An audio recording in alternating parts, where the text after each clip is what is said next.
Hello friends, welcome to fantasy தமிழன் YouTube channel.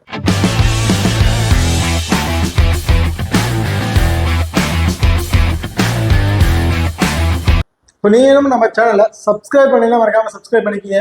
அப்படியே பக்கத்தில் பெல் ஐக்கன் பண்ணிட்டு ஆன் கொடுங்க. நாங்கள் போடக்கூடிய வீடியோக்கள் எல்லாமே உடனுக்குடன் பாருங்க.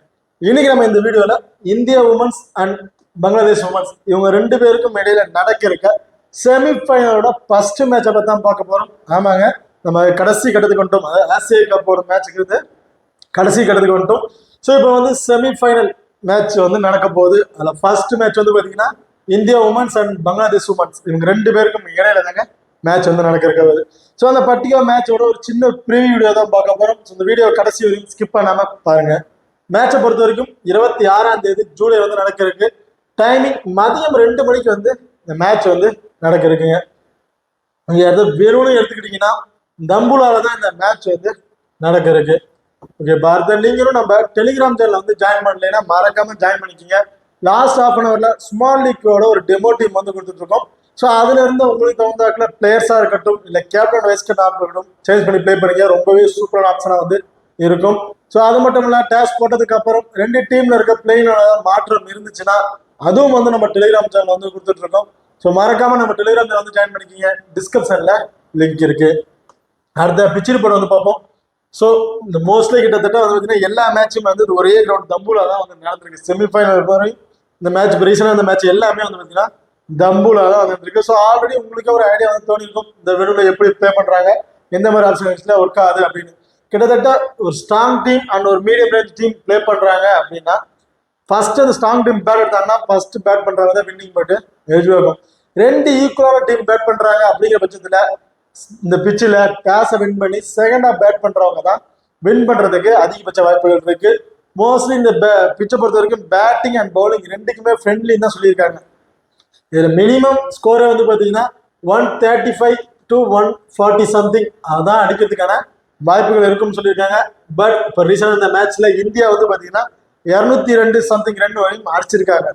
ஸோ இந்த மேட்ச்ல மினிமம் 170+2க்கு மேல அடிக்கிறதுக்கான வாய்ப்புகள் வந்து இருக்கலாம். ஸோ மோஸ்ட்லி பேட் செகண்ட் ஆஃப் பண்றவங்களுக்கு வின்னிங் எலிஜிபிலிட்டி இந்த கிரவுண்ட்ல வந்து அதிகமா இருக்கு. ஸோ டேஸை வின் பண்றவங்க பேட்டிங் செகண்ட் சூஸ் பண்றதுக்கு வாய்ப்புகள் வந்து நிறையவே வந்து இருக்கு. இப்போ அடுத்ததா வெனுர்களை வந்து பார்ப்போம். ஸோ வெனுவை பொறுத்த வரைக்கும் மொத்தம் 11 மேட்ச் வந்து பிளே பண்ணியிருக்காங்க. அதில் பேட் ஃபர்ஸ்ட் பண்ணவங்க 4 மேட்சும், பேட் செகண்ட் ஆஃப் பண்ணவங்க வந்து 7 மேட்சும் வந்து வின் பண்ணியிருக்காங்க. இதுல ஒரு ஆவரேஜ் ஃபர்ஸ்ட் இன்னிங்ஸ் ஸ்கோர் வந்து பார்த்தோம்னா 134 அப்படிங்கிறத வந்து அடிச்சிருக்காங்க. ஹையஸ்ட் ஸ்கோரை பொறுத்த வரைக்கும் 201ங்கிற ரெண்டு வந்து அடிச்சிருக்காங்க. இந்தியாவை தான் வந்து அடிச்சிருக்காங்க. லோவஸ்ட் ஸ்கோரை பொறுத்த வரைக்கும் மலேசியா தான் வந்து ப்ளே பண்ணிருக்காங்க. கிட்டத்தட்ட 40 ரன்னுக்கு வந்து பார்த்தீங்கன்னா ஆல் அவுட் ஆயிருக்காங்க. இங்கே பார்த்தா ஹெட்வுட் ரெக்கார்ட் வந்து பார்ப்போம். ஸோ ஹெட்வுட்டை பொறுத்த வரைக்கும் 2 டீம் கிட்டத்தட்ட 13 மேட்ச் வந்து ப்ளே பண்ணியிருக்காங்க. அதுல இந்தியா 11 மேட்சும், பங்களாதேஷ் வந்து கிட்டத்தட்ட 3 மேட்ச் மட்டும் தான் வின் பண்ணியிருக்காங்க. ஸோ மோஸ்ட்லி ரொம்ப அப்பர் ஹைட்ல இந்தியா வந்து வினிங் பொசிஷன்ல வந்து இருக்காங்க ஹெட்டோட பொறுத்தவரை. ஓகே, இப்போ நீங்களும் நம்ம குபேர ஃபேண்டசி ஆப் வந்து இன்ஸ்டால் பண்ணீங்கன்னா மறக்காம இன்ஸ்டால் பண்ணிக்கிங்க. டிஸ்கிரிப்ஷன்ல லிங்க் இருக்கு. Invite code FG. இப்போ இந்த ஆப்பை பொறுத்த வரைக்கும் ஸ்மால் லீக்ல ப்ளே பண்ணும்போது ரொம்ப யூஸ்ஃபுல்லான ஆப்பா இருக்கும். மற்ற ஆப்புக்கும் இந்த ஆப்புக்கும் நீங்க கம்பேர் பண்ணும்போது நீங்க இன்வெஸ்ட்மெண்ட் பண்ற மணி வந்து பாத்தீங்கன்னா ரொம்பவே கம்மியா இருக்குங்க. ஸோ நீங்க ஒரு தடவை இன்ஸ்டால் பண்ணி ட்ரை பண்ணி பாருங்க. கிட்டத்தட்ட மற்ற ஆப்புக்கும் இந்த ஆப்புக்கும் நீங்க இன்வெஸ்ட்மெண்ட் பண்ற மணி ரொம்பவே கம்மியா இருக்கும். நீங்க ஸ்மால் லீக்ல ட்ரை பண்றதுக்கு ரொம்ப ஒரு சூப்பரான ஆப்பா வந்து இருக்கும். அது மட்டும் இல்லாம இந்த ஆப்ல டியோ அப்படிங்கிற ஒரு ஆப்ஷன் வந்து கொடுத்துட்டு இருக்காங்க. ஸோ அந்த டியோவில் வந்து பார்த்தீங்கன்னா அவங்களே காமனா ஒரு 5 பிளேயர் வந்து கொடுத்துருவாங்க. ஸோ அந்த 5 பிளேயர்ல இருந்து யாராச்சும் ஒரு பிளேயரை மட்டும் நீங்க பிக் பண்ணி ப்ளே பண்ணா போதும். ஒரு 11 பேர் கொண்ட டீமை கிரியேட் பண்ண தேவையில்ல. அவங்களுக்கு கேப்டன் வைஸ் கேப்டன் கொடுக்கணும் ஆப்ஷன் தேவையில்லை. நீங்க கொடுக்குற அந்த 5 பிளேயர்ல இருந்து ஏதாச்சும் ஒரு பிளேயரை மட்டும் நீங்க பிக் பண்ணி ப்ளே பண்ணா போதும். கிட்டத்தட்ட அதிக மணி வந்து வின் பண்ணலாம். இப்ப ரீசெண்டா வந்து பாத்தீங்கன்னா டியோல இருந்து டியோ ப்ரோ அப்படிங்கிற ஒரு அப்டேட் வந்து கொடுத்துருக்காங்க. டியோல வந்து பாத்தீங்கன்னா ஒரு 5 பிளேயர் அவங்களே காமனா வந்து கொடுத்துருவாங்க.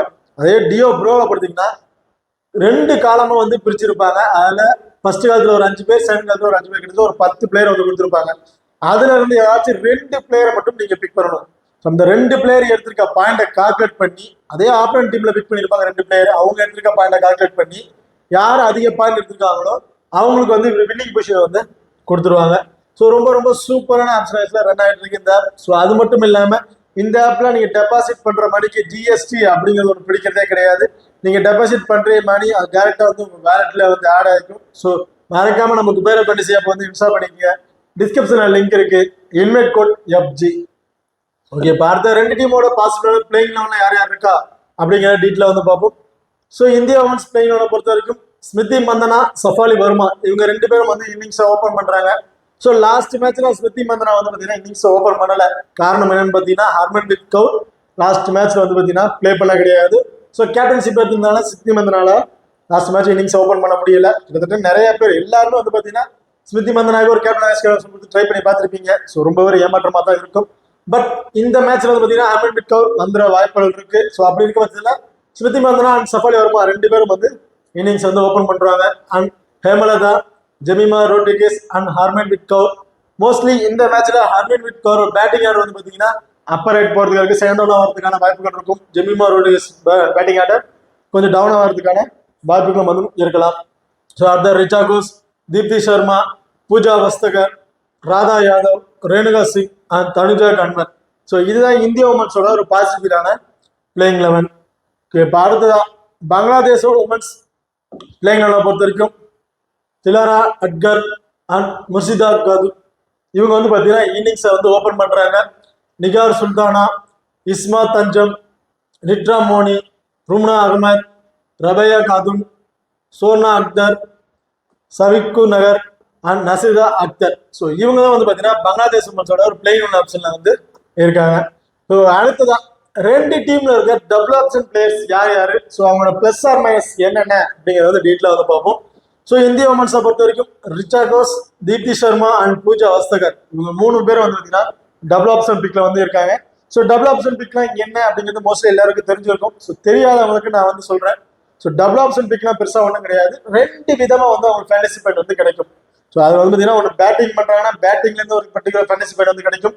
பவுலிங் பண்றது மூலியமாவும் ஒரு பர்டிகுலர் ஃபேண்டசி பாயிண்ட் வந்து கிடைக்கும். அண்ட் விக்கெட் கீப்பிங் பண்றாங்க அண்ட் பேட்டிங் பண்றாங்கன்னா ஸோ விக்கெட் கீப்பிங் மூலியமாவும் ஒரு ஃபேண்டசி பாயிண்ட் வந்து கிடைச்சிடும். அண்ட் பேட்டிங் மூலியமாவும் ஒரு ஃபேண்டசி பாயிண்ட் வந்து கிடைச்சிடும். ஸோ இது மாதிரி ரெண்டு விதமா ஃபேண்டசி பாயிண்ட் வரக்கூடியவங்கள தான் நம்ம டபுள் ஆப்ஷன் பிளேயர்ஸ் அப்படின்னு வந்து சொல்லிட்டு இருக்கோம். ஸோ இதுல ரிச்சா கோஸை பொறுத்த வரைக்கும் இந்த டீமோட விக்கெட் கீப்பிங் ஆப்ஷன்ல வந்து இருக்காங்க. ஸோ இவங்களுக்கு அந்த விக்கெட் கீப்பிங் அந்த டீம்ல இருக்கிறது கிட்டத்தட்ட ஒரு 25+ ஃபேண்டசி பாயிண்ட் கம்பல்சரி வந்து கிடைச்சிடும். மேட்சுக்கு மேட்ச் வந்து கிடைச்சிட்டு இருக்கு. பட் பேட்டிங் ஆர்டர்ல இவங்களுக்கு வந்து பாயிண்ட் கிடைக்குமா அப்படிங்கிறது ஒரு கொஸ்டின் மார்க்கா தான் இருக்கு. கிட்டத்தட்ட டாப் ஆர்டர்ல நல்ல ஸ்ட்ராங் பேட்ஸ்மேன் வந்து இருக்காங்க. ஸோ டாப் ஆர்டர்ல இருக்கவங்க கொஞ்சம் ஏர்லியா விக்கெட்டை இழந்துட்டா மட்டும்தான் கிட்டத்தட்ட இவங்களோட பொசிஷன் வந்து பாத்தீங்கன்னா ஒரு 4th டவுன் அப்படிங்கிற டவுன்ல தான் வருது. அப்படிங்கிற பட்சத்தில் டாப் ஆர்டர்ல இருக்கவங்க கொஞ்சம் ஏர்லியா விக்கெட்டை இழந்துட்டாங்க அப்படிங்கிற பட்சத்துல ரிச்சா கோஸுக்கு ஒரு பேட்டிங் ஆர்டர் வந்து கிடைக்கும். ஸோ இந்த டீம் நீங்க ஒரு டீம் கிரியேட் பண்றீங்க, டாப் ஆர்டர்ல விக்கெட்டை இழந்துருவாங்க அப்படின்னு நினைச்சு நீங்க டீம் கிரியேட் பண்ணீங்கன்னா அது ரிச்சா கோஸுக்கு ஒரு இம்பார்ட்டன்ட் வந்து கொடுத்து பாருங்க. பேட்டிங் ஸ்கில்ல ரொம்ப ரொம்ப சூப்பரா பர்ஃபார்மன்ஸ் வந்திருக்காங்க. செகண்டா பேட் பண்றவங்க வந்து இன்னும் கொஞ்சம் அட்வான்டேஜ் உங்களுக்கு வந்து இருக்கு. ஸோ இதுதான் ஒரு ஸ்கோர் அப்படின்னு டார்கெட் அவங்க தெரிஞ்சிருச்சுன்னா அதுக்கப்புறம் அவங்க பேட்டிங் ஆர்ட் ஸ்கில்லே வந்து பார்த்தீங்கன்னா வேற மாதிரி சேஞ்ச் ஆக வாய்ப்புகள் இருக்கு. ஸோ இந்த பர்டிகுலர் மேட்ச்ல பேட்டிங் ஆர்டருக்கு வந்தாங்கன்னா இவங்களுக்கு இருந்து ஒரு 15+ வந்து ஒரு 20+ ரன் வரையும் எதிர்பார்க்கலாம். அண்ட் விக்கெட் கீப்பிங் மூலமா கிடைக்கிற ஒரு 25 பிளேயர்ஸ் பாயிண்டும் கம்பல்சரி வந்து கிடைச்சிடும். அண்ட் தீப்தி சர்மா பொறுத்த வரைக்கும் கம்பல்சரி 4 ஓவரும் போட்டுருவாங்க. ஸோ 4 ஓவர் போடுற பட்சத்துல மஸ்ட் ஒரு விக்கெட். ஸோ அன்எக்ஸ்பெக்டா 2 விக்கெட் வரைக்கும் கிடைக்கிறதுக்கான வாய்ப்புகள் இருக்கு. அது ஒரு விக்கெட் எடுத்துட்டாங்க அப்படின்னு ஒரு 25+ ஃபேண்டசி பாயிண்ட் வந்து கிடைச்சிடும். அண்ட் மெய்டன் ஓவர் பண்ணிட்டாங்க அப்படின்னா அவங்களுக்கு வந்து எக்ஸ்ட்ரா 12 ஃபேண்டசி பாயிண்ட் வந்து கிடைக்குங்க. ஸோ கிட்டத்தட்ட மெய்டன் ஓவர் பண்ணிட்டாங்க எக்ஸ்ட்ரா ஒரு 12 பாயிண்ட். அண்ட் டீம்ல இருக்க 4 பாயிண்ட் கிட்டத்தட்ட ஒரு 50ல இருந்து ஒரு 55+ ஃபேண்டசி பாயிண்ட்டுக்கு ஒரு எலிஜிபிள் பிளேயரா இருப்பாங்க and Deepti Sharma. So mostly இந்த டீம்ல பவுலர்ஸ்க்கு ஒரு இம்பார்ட்டன் கொடுத்துருவாங்க அப்படின்னா மோஸ்ட்லி இவங்க விக்கெட்டை எடுக்கல அப்படின்னாலும் maiden over 2 over maiden over பண்ணிட்டாங்கன்னா கிட்டத்தட்ட 24+ ஃபேண்டசி பாயிண்ட் வந்து கம்பல்சரி வந்து கிடைச்சிடும். அண்ட் டீம்ல இருக்கக்கூடிய நாட்டில் கிட்டத்தட்ட ஒரு 30+ ஃபேண்டசி பாயிண்ட் இவங்க விக்கெட்டை எடுக்காமலே உங்களுக்கு வந்து கிடைக்க வாய்ப்புகள் வந்து இருக்கு. ஸோ அப்படி இருக்க பட்சத்தில் தீப்தி சர்மால ஒரு இம்பார்ட்டன் வந்து கொடுத்து பாருங்க. And Pooja Vastrakar so last match வந்து பிளே பண்ண கிடையாது, கொஞ்சம் ரெஸ்ட் எடுத்திருந்தாங்க. இந்த மேட்ச் வந்து பிளே பண்றதுக்கான வாய்ப்புகள் இருக்கு. இவங்களும் கம்பல்சரி 4 ஓவர் வந்து பவுல் பண்ணிடுவாங்க. இவங்கள்ட்ட 1 அல்லது 2 விக்கெட் வரையும் கம்பல்சரி வந்து எதிர்பார்க்கலாம். அண்ட் மெய்டன் ஓவர் போடக்கூடிய வாய்ப்புகள் இருக்கு. ஸோ அப்படியே மெய்டன் ஓவர் கிடைக்கக்கூடிய ஒரு 12+ ஃபேண்டசி பாயிண்டும் கம்பல்சரி உங்களுக்கு வந்து கிடைச்சிடும். இப்போ அடுத்ததான் திலா அக்தரை பொறுத்த வரைக்கும் சேம் ரிச்சா கோஸ் சொன்ன மாதிரி தான் விக்கெட் கீப்பிங் ஆப்ஷன்ல வந்து இருக்காங்க. பட் இவங்க வந்து பாத்தீங்கன்னா பேட்டிங் ஆர்டர் ஓப்பனிங் பண்றாங்க. ஸோ ஓப்பனிங் பண்ற விக்கெட் கீப்பர் மஸ்ட் ஒரு ட்ரையை வந்து ட்ரை பண்ணி பாருங்க. ஸ்மால் லீக்ல ட்ரை பண்ணும்போது ரிச்சா கோஸை தவிர்த்துட்டு அந்த இடத்துல திலாக் அக்தரை வந்து ட்ரை பண்ணி பாருங்க. ரொம்ப ஒரு சூப்பரான பிக்கா வந்து இருக்கும். ஏன் அப்படின்னா ஸோ இவங்க செகண்ட் ஆஃப் பேட் பண்றாங்கன்னா ஃபர்ஸ்ட் ஃபீல்டிங் பண்ணும்போது இவங்களுக்கு இந்த 25+ ஃபேண்டசி பாயிண்ட் கம்பல்சரி வந்து கிடைச்சிடும். அப்படியே பேட்டிங் ஆர்டர்ல வந்து இவங்க வந்து ஒரு 15+ ரன் அடிச்சிட்டாவே போதும். கிட்டத்தட்ட ஒரு 20+ ஃபேண்டசி பாயிண்ட் வந்துடும். ஒரு 45 ஒரு 50+ ஃபேண்டசி பாயிண்ட்டுக்கு ஒரு எலிஜிபிளான பிளேயரா வந்து இருப்பாங்க திலா அக்தர். அடுத்துதான் ரெண்டு மோனியை பொறுத்த வரைக்கும் இவங்க வந்து டபுள் ஆப்ஷன் பிக்ல வந்துருக்காங்க. கிட்டத்தட்ட 4 ஓவருமே வந்து பாத்தீங்கன்னா கம்பல்சரி வந்து பவுல் பண்ணிடுவாங்க. ஸோ இவங்க வந்து டெத் ஓவர் போடுறதுக்கான வாய்ப்புகளும் வந்து இருக்காங்க. ஸோ மேட்சுக்கு மேட்ச் வந்து அந்த டெத் ஓவர் பவுலிங் ஆப்ஷன் வந்து சேஞ்ச் பண்ணிட்டே இருக்காங்க. ஸோ ஒவ்வொரு மேட்சுக்கு வந்து ஆர்டர் சேஞ்ச் ஆகிட்டே இருக்குது. பட் இவங்களை வந்து பாத்தீங்கன்னா கம்பல்சரி ஒரு விக்கெட் இவங்கள்ட்ட இருந்து நம்ம வந்து எதிர்பார்க்கலாம். அண்ட் மெய்டன் ஓவர் போடுறதுக்கான வாய்ப்புகளும் வந்து இருக்கு. அடுத்ததா சோனா அக்தர் பொறுத்த வரைக்கும் சேம் இவங்க வந்து ஒரு 3-4 ஓவர் போடுறதுக்கான வாய்ப்புகள் இருக்கு. அப்படிங்கிற பட்சத்துல ஒரு விக்கெட் எடுக்கிறதுக்கான வாய்ப்புகள் இருக்கு. அண்ட் பேட்டிங் ஆர்டர் வந்தாலும் ஒரு 10-15+ ரன் வரையும் எதிர்பார்க்கலாம். அண்ட் ஃபீல்டிங் பொசிஷன் ஸோ இவங்க ஃபீல்டிங் பொசிஷன் அந்த லாங் ஆனவங்க இருக்கனால எக்ஸ்ட்ரா அந்த அட்வான்டேஜ் கேச்சஸ் மூலமா கிடைக்கக்கூடிய அந்த எக்ஸ்ட்ரா பாயிண்ட்ஸும் வந்து இவங்களுக்கு கிடைக்கிறதுக்கான வாய்ப்புகள் வந்து இருக்கு.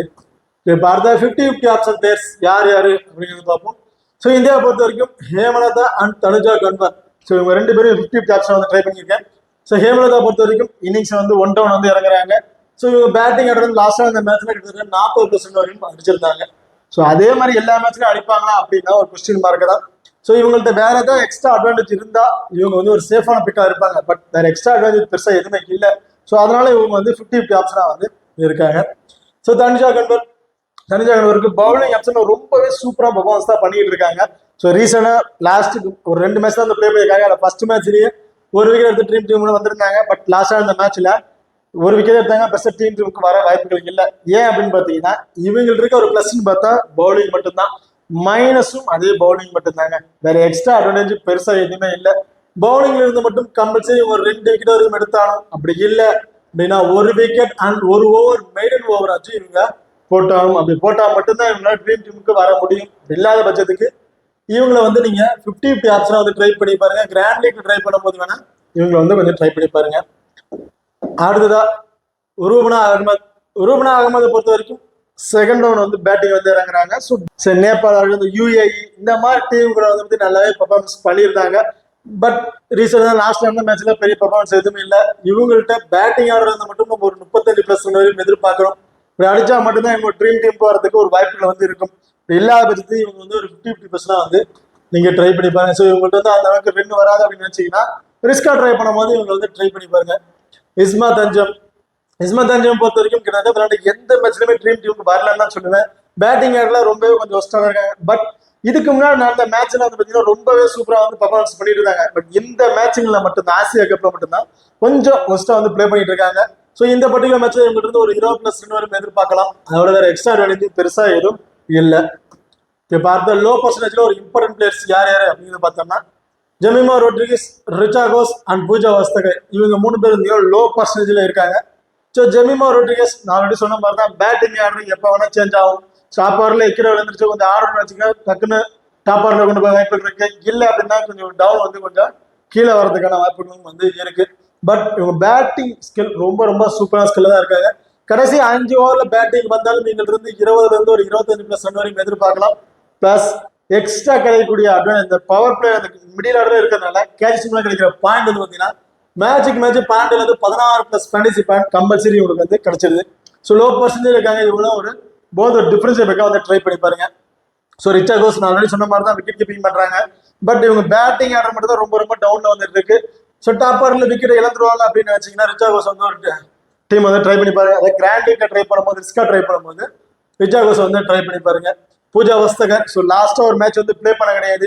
அதனால 90% பீப்புள் பிக் பண்ணதுல இருந்து கிட்டத்தட்ட ஒரு 50% பீப்புளுக்கு வந்து பிக் பண்ற ரேஞ்சுக்கு வந்து கீழே இறங்கிட்டாங்க. ஸோ அப்படிங்கிற பட்சத்தில் இவங்களும் போது ஒரு டிஃபரன்ஸ் ட்ரை பண்ணி பாருங்க. கம்பல்சரி 1 அல்லது 2 விக்கெட் எடுக்கிறதுக்கான வாய்ப்புகள் வந்து இருக்கு. திலாக்தர் பத்தி நான் ஆல்ரெடி சொல்லியிருப்பேன். விக்கெட் கீப்பிங் பண்றாங்க அண்ட் இன்னிங்ஸ் ஓபன் பண்றதுனால ஸோ இவங்களாம் வந்து பாத்தீங்கன்னா போத் ஒரு இம்பார்ட்டன் வந்து கொடுத்து பாருங்க. 2 மணியை பொறுத்த வரைக்கும் பேட்டிங் ஆர்டர்ல வந்து பாத்தீங்கன்னா ஒரு 4th டவுன் பொசிஷன்ல தான் வராங்க. பட் டாப் ஆர்டர்ல விக்கெட்டை விழுந்துருவாங்க. ஸோ கிட்டத்தட்ட இந்தியா டீமுக்கு பவுலர் வந்து ரொம்ப ரொம்ப எக்ஸ்பீரியன்ஸ் பவுலர்ஸ் அப்படி இருக்க வச்சதுன்னா ஸோ டாப் ஆர்ல விக்கெட் இழந்துருவாங்க டீம் கேட் பண்ணீங்கன்னா இவங்களுக்கு வந்து மஸ்ட் ஒரு இம்பார்ட் வந்து கொடுத்து பாருங்க ரொம்ப சூப்பர் ஆப்ஷனா வந்து இருக்கும். அண்ட் சோனா அக்தர் சேம் நான் ஆல்ரெடி சொன்ன மாதிரி தான் இவங்க 3 பேருக்குமே ஒரு இம்பார்ட்டன்ட் கொடுத்து பாருங்க. ஸ்மாலுக்கு ட்ரை பண்ணும்போது ரொம்ப ஒரு சூப்பரான ஆப்ஷனா வந்து இருக்கும். அடுத்த ஹை பர்சன்டேஜ்ல சேஃபான பிளேஸ் யார் யாரு அப்படிங்கிறத பார்த்தோம்னா ஸ்மிருதி மந்தனா, சஃபாலி வர்மா, தீப்தி சர்மா, ரேணுகா சிங் அண்ட் ராதா யாதவ் கிட்டத்தட்ட இவங்க எல்லாருமே பார்த்தீங்கன்னா 75% மேல வந்து தான் பீப்புள்ஸ் வந்து பிக் பண்ணியிருக்காங்க. ஸோ அதுக்கான ஒருத்தான பிளேயர்ஸா அப்படின்னு பார்த்தோம்னா ஸ்மிருதி மந்தனா பொறுத்த வரைக்கும் இன்னிங்ஸ் செகண்டா ஓபன் பண்றாங்க, ஸோ செகண்டா பேட் பண்றாங்க அப்படிங்கிற பட்சத்துல இவங்களுக்கு வந்து போத் ஒரு இம்பார்ட் பண்ணுங்க கேப்டன் ட்ரை பண்ணலாம். ஸோ ஃபர்ஸ்ட் பேட் பண்ணும்போது இவங்கள்ட்ட இருந்து ஒரு 20ல இருந்து ஒரு 25+ ரன் வரையும் எதிர்பார்க்கலாம். அது செகண்டா பேட் பண்றாங்கன்னா 30ல இருந்து 35+ ரன்னுக்கு மேலே அதை எதிர்பார்க்கலாம். கிட்டத்தட்ட ஸ்மிருதி மந்தனா பொறுத்த வரைக்கும் இதுதான் ஒரு டார்கெட் அப்படின்னு தெரிஞ்சிருச்சுன்னா அதுக்கப்புறம் அவங்க பேட்டிங் ஸ்கில்லே வந்து பார்த்தீங்கன்னா வேற மாதிரி மாறிடும். ஸோ ஓபன் பண்ணும்போது ஃபர்ஸ்ட் பேட் பண்றாங்க அப்படிங்கிற பட்சத்துல ஆப்ரன்ல இருக்க சப்பாடி அவங்களுக்கு வந்து பார்த்தீங்கன்னா பேட்டிங் ஆட விட்டுட்டு இவங்க வந்து ஸோ அவங்க ஸ்ட்ரைக் வந்து கொடுத்துட்டு இருப்பாங்க. ஸோ அப்படிங்கிற பட்சத்துல செகண்டா பேட் பண்ணும்போது ஸ்மிருதி மந்தனாவுக்கு ஒரு இம்பார்ட் வந்து கொடுத்து பாருங்க. சஃபாலி வர்மா சேம் அப்படியே ஆப்னண்ட் இருக்காங்க. சஃபாலி வர்மா பொறுத்தவரைக்கும் ஃபர்ஸ்ட் பேட் பண்றாங்கன்னா ஒரு கேப்டன்ஸ் கேப் வந்து ட்ரை பண்ணி பாருங்க. செகண்டா பேட் பண்றாங்க பட்சத்துல ஒரு கிராண்ட் லீக்ல ஒரு 10 டீம் ட்ரை பண்ணிங்கன்னா ஒரு 8 டீம் 7 உள்ள 6 டீமுக்கு வந்து ட்ரை பண்ணி பாருங்க. அதே Deepti Sharma both team first ball பண்ணாலும் சரி செகண்ட் பால் பண்ணாலும் சரி ஒரு இம்பார்ட்டன்ட் கொடுத்து பாருங்க. அண்ட் ரேணுகா சிங் தாகூர், ராதா யாதவ் எல்லாருக்குமே வந்து பார்த்தீங்கன்னா ஃபர்ஸ்ட் அண்ட் செகண்ட் ரெண்டுமே பவுல் பண்ணும்போது ஒரு இம்பார்ட்டன்ட் கொடுத்து பாருங்க. ரொம்பவே சூப்பரான ஆப்ஷன் வந்து இருக்காங்க. அடுத்த நிகார் சுல்தானா பேட்டிங் ஆட்ல ஒரு செகண்ட் அண்ட் தேர்ட் பொசிஷன் தான் வராங்க. ஸோ பேட்டிங்ல ரீசனா இருந்த மேட்ச்ல எல்லாத்துலயுமே ரொம்ப சூப்பரா பர்ஃபார்மன்ஸ் பண்ணியிருக்காங்க. ஸோ இந்த பர்டிகுலர் மேட்ச்ல வந்து இவங்கள்ட்ட இருந்து ஒரு 20ல இருந்து 25+ ரன் வரை எதிர்பார்க்கலாம். அண்ட் எக்ஸ்ட்ரா கிடைக்கக்கூடிய 12+ ஃபேண்டசி பாயிண்ட் கம்பல்சரி வந்து இவங்களுக்கு வந்து கிடைக்க வாய்ப்புகள் வந்து இப்ப அடுத்தாவது பாத்தீங்கன்னா ரபேயா கானை பொறுத்த வரைக்கும் கிட்டத்தட்ட 3 ஓவர் வரைக்கும் கம்பல்சரி வந்து பவுல் பண்ணிடுவாங்க. ஸோ 3 ஓவர் பவுல் பண்ற பட்சத்துல இவங்கள்ட்ட இருந்து ஒரு விக்கெட் வரையும் எதிர்பார்க்கலாம். அடுத்தாவது பாத்தீங்கன்னா நதியா அகிடரை பொறுத்த வரைக்கும் 2 அல்லது 3 ஓவர் பவுல் பண்றதுக்கான வாய்ப்புகள் இருக்கு. அப்படி பவுல் பண்ற பட்சத்துல கம்பல்சரி ஒரு விக்கெட் வரையும் எதிர்பார்க்கலாம். மோஸ்ட்லி இவங்க வந்து டெத் ஓவர் பவுல் பண்றதுக்கான வாய்ப்புகளும் வந்து இருக்கு. இப்ப அடுத்ததா விக்கெட் கீப்பிங் ஆப்ஷன்ல சேஃபான ஆப்ஷன் யார் அப்படின்னு பாத்தீங்கன்னா திலாக் அக்தர் வந்து பாத்தீங்கன்னா சுமாலிக்கு ட்ரை பண்ணும்போது ட்ரை பண்ணி பாருங்க. ரிச்சா கோஸ்டன் அப்படின்னு வச்சீங்கன்னா கிராண்ட் லீக்ல ட்ரை பண்ணும்போது இவங்க 2 பேருமே வந்து ட்ரை பண்ணி பாருங்க. சுமால் லீக்ல தான் ட்ரை பண்ற போது திலாக் அக்தரை வந்து ட்ரை பண்ணி பாருங்க. அடுத்ததா கேப்டன் வைஸ் கேப்டன் ஆப்ஷன்ல சேஃபான பிக் யார் அப்படின்னு பார்ப்போம். ஸோ ஸ்மால் லீக்ல ட்ரை பண்ணும்போது இவங்க தான் மஸ்ட் கிட்டத்தட்ட 70ல இருந்து 75% பீப்புள் வந்து ட்ரை பண்ணி பார்த்துருப்பாங்க. ஸோ அது யாருன்னு பார்த்தீங்கன்னா ஸ்மிருதி மந்தனா, தீப்தி சர்மா அண்ட் சஃபாலி வர்மா. ஸோ இவங்க 3 பேரை மட்டும்தான் ஸ்மால் லீக்ல ட்ரை பண்ணும்போது ரொம்பவே சேஃபான ஆப்ஷனா வந்து இருப்பாங்க. அதே கிராண்ட் லீக்ல ட்ரை பண்ற ரிஸ்கா ட்ரை பண்ற அப்படிங்கிற பட்சத்துல இது வந்து பாத்தீங்கன்னா ஹர்மன்பிரீத் கவுர், ஹேமலதா, ராதா யாதவ், நிகார் சுல்தானா, ரபேயா கான் அண்ட் நதியா கிட்டா. ஸோ இவங்களை வந்து பாத்தீங்கன்னா கிராண்ட் லீக்ல ட்ரை பண்ணும்போது இதுல இருந்து 2 பேர் கேப்டன் கேப்ல வந்து ட்ரை பண்ணி பாருங்க. ரொம்பவே ஒரு சூப்பரான ஆப்ஷனா வந்து இருக்கும். ஓகே, இப்போ அடுத்ததா கிராண்ட் லீக் அண்ட் ஸ்மால் லீக்கோட ஒரு டெமோ டீம் வந்து பார்த்துருவோம். ஸோ இது முழுக்க அபிஷனல் லைனப்ஸ் வரதுக்கு முன்னாடி நாங்கள் எடுத்து உங்களுக்கு வந்து காட்டிருக்கோம். ஸோ இந்த மாதிரி ஒரு டீமை கிரியேட் பண்ணலாம் அப்படிங்கிற ஒரு டாட் தான் வந்து கொடுத்துட்டு இருக்கோம். ஸோ அபிஷனல் லைனப்ஸ் வந்ததுக்கு அப்புறம் ஏதாவது மாற்றம் இருந்தால் நம்ம டெலிகிராம் சேனல்ல வந்து நம்ம கொடுக்குறோம். மறக்காம டெலிகிராம் சேனல் போய் ஜாயின் பண்ணிக்கிங்க. ஸோ கிராண்ட் லீக் டீமை பொறுத்த வரைக்கும் விக்கெட் கீப்பிங் ஆப்ஷன்ல ரிச்சா கோஸ், சுல்தானா, பேட்டிங் ஆட்ல ஸ்மிருதி மந்தனா, சஃபாலி வர்மா, கார்ட்டூன், ஆல்ரவுண்டர் பொறுத்த வரைக்கும் தீப்தி சர்மா, பூஜா வஸ்தகர், பவுலிங் ஆப்ஷன்ல அகிடர், ரேணுகா சிங் தாகூர், கான் அண்ட் ராதா யாதவ். ஸோ இவங்க வந்து பார்த்தீங்கன்னா கிராண்ட் லீக் ஒரு 20 பிளேயர்ஸாக வந்து இருப்பாங்க. ஸோ இதில் கேப்டன் வைஸ் கேப்டன் யார் கொடுக்குறீங்க அப்படின்னு பார்த்தீங்கன்னா ஸோ சஃபாலி வர்மாக்கு ஒரு கேப்டன் வைஸ் கேப்டன் வந்து ட்ரை பண்ணி பாருங்க. இல்லை சுல்தானுக்கு ஒரு கேப்டன் வைஸ் கேப்டன், அப்படி இல்லைன்னா அகிடருக்கு ஒரு கேப்டன் வைஸ் கேப்டன் வந்து ட்ரை பண்ணி பாருங்க. ஸோ ரிஸ்கா வந்து இருக்கும். ஸோ இதில் யாராச்சும் கேப்டன் ஆப்ஷன் நான் சேஃபாக போறேன் அப்படின்னு வச்சீங்கன்னா தீப்தி சர்மா அண்ட் பூஜா வஸ்தகர் இவங்க 2 பேருக்கு இருக்காங்க கேப்டன் வைஸ் கேப்டன் வந்து ட்ரை பண்ணி பாருங்க. ஓகே, பார்த்தா ஸ்மால் டீமை பொறுத்த வரைக்கும் விக்கெட் கீப்பிங் ஆப்ஷன்ல சுல்தானா, பேட்டிங் ஆர்டர்ல ஹர்மன்பிரீத் கவுர், ஸ்மிருதி மந்தனா, ஹேமலதா அண்ட் ஆல்ரவுண்டர் பொறுத்த வரைக்கும் தீப்தி சர்மா, பூஜா வஸ்தகர், ஹார்மோனி, பவுலர் ஆப்ஷன்ல நக்கிட்டர், ரேணுகா சிங் தாகூர், கான் அண்ட் ராதா யாதவ். ஸோ இவங்களை வந்து பிக் பண்ணியிருக்கோம். ஸோ இந்த டீம்ல ஃபர்ஸ்ட் பேட் பண்றாங்கன்னா இந்த இடத்துல சஃபாலி வர்மா ட்ரை பண்ணி பாருங்க. அது செகண்டா பேட் பண்ற போது ஸ்மிருதி மந்தனா வந்து ட்ரை பண்ணி பாருங்க. இப்போ இந்த டீமுக்கு வந்து பார்த்தீங்கன்னா தீப்தி சர்மாவுக்கு ஒரு கேப்டன் ஆப்ஷனும் அண்ட் பூஜா வஸ்தகருக்கு ஒரு எஸ்கேர் ஆப்ஷன் வந்து ட்ரை பண்ணி பாருங்க. ஒரு சேஃபான ஆப்ஷனாக வந்து இருக்கும். ஓகே, இந்த வீடியோ வந்து உங்களுக்கு பிடிச்சிருக்குன்னு நம்புறேன். ஸோ இந்த வீடியோ பிடிச்சிருந்தா மறக்காம லைக் பண்ணுங்க, ஷேர் பண்ணுங்க, சப்ஸ்கிரைப் பண்ணுங்க. இந்த வீடியோவை பற்றி கருத்துக்கள் இருந்தால் மறக்காம கமெண்ட் பண்ணுங்க. தேங்க்யூ.